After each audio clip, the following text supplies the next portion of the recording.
Here's a think fast question. Uh-oh. Who is a host Good luck. who you feel could have been a full-time cast member? Tom Hanks. Ariana Grande. Steven Seagal. What? Steven Seagal. Johnny Mosley.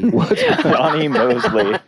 Anna, what's more important? Is that the skier? That's the skier. Yeah, that's my favorite host of all time. I think he was not only a Johnny skier, Mosley. I think he got booked and then he didn't win the gold. I think it was like literally out of sequence. Like it was so like they an were like, Olympic he's the booking and then the guy? poor guy didn't even get the gold. It's one of my favorite episodes. I was amazed at how great Charlie XCX was. Yeah, She was terrific. fantastic. I'd like to argue for Howard to host. I don't think he'd love the schedule in terms of the late nights. And I think he'd be like, this table read is how many sketches? 40 sketches? What? However, he's a very important cultural figure. And I can't believe he hasn't hosted yet. Most memorable musical guest performance. David Bowie. Oh, I already was such a huge fan of you too, and them being on the show was such a big deal. I'm with Chris because Bono like crowd surfed during YouTube. Nobody was ready for it. Like it wasn't blocked even for camera, I don't think. It was pretty unbelievable to experience. He made the whole place become a stadium. I love James Taylor. So when he came on with Steve Martin hosting, I was in heaven. Tina and Amy hosted the Christmas episode. Paul McCartney and Bruce Springsteen sang Santa Claus is Coming to Town and brought the whole cast on stage during. It was Al Green. The energy was off the hook. And Roy Orbison sang Crying, and it was like extraordinary. So amazing. And then one time, Eric Clapton was on stage at the end, and then the show ended, and then I go, encore, because he played through it, and then he played for another like 15 minutes. It's so funny for all those incredible ones, and you also are like, and then Chumbawamba. I get knocked down, but I get up again. Controversial topic, Mikey. Okay. Uh-oh. Breaking, pro or anti?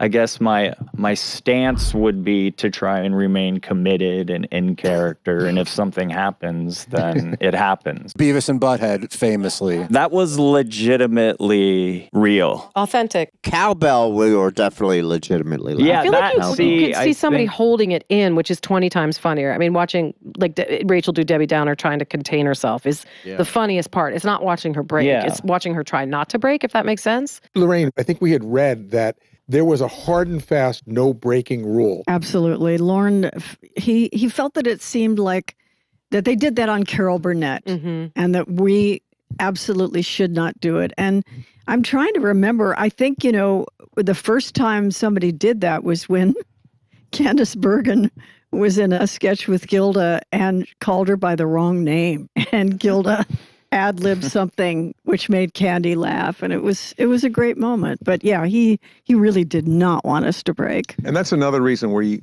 know it's organic if they're laughing, and the strict rule is you don't laugh during a sketch because they can't help it. At the read-through, Lauren reads all the directions and everything. And I was sitting next to Dana, so Dana wrote a sketch, and they had no chance of getting on. The whole point of the sketch, it was called Funny Little Poopy Head. And the whole point of the sketch was to make Lauren say funny little poopy head over and over. Dana enters. He's a funny little poopy head. And no one was laughing, but I was dying because that was the whole point of it. Does anyone know at what point Lauren had a sense of humor about people doing him? Have any of you ever done it in front of him by accident? No, I didn't. I did. I don't think so. Where you're I was telling at Lauren. one of the host dinners, and I was just like explaining something, and I went, and Lauren came up to me and he said, well, Bobby, and I kind of just did it, and it got really quiet for a second, and he just went like, continue.